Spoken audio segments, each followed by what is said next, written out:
4%, coming off that 20-day moving average. This is where, like, buying the 38 calls I talked about this morning, looking just for a continuation of trend. The OIOU is a triple ETN that tracks what is known as the Selective Index. The Selective Index is the 10 largest energy names in the S&P 500 in the U.S.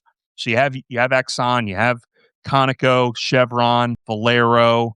I think there's like 2 pipeline names in there, maybe Marathon's in there. The point is, I wrote about this on April 1st when oil prices were moving higher. I think it was March 31st or April 1st. I said, guys, listen, watch this line like your life depends on it.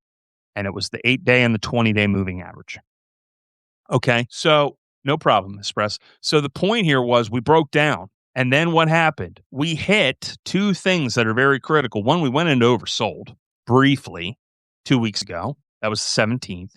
We hit the 100-day moving average. And lo and behold, CTA started to cover positions. We moved back above the 8, back above the 20, and this stuff has rebounded. And it is an open secret. This is something that you can do. You don't need me to ever show you this again. Write this down, and maybe if you have a friend who drank too much, draw it on their back and don't tell them.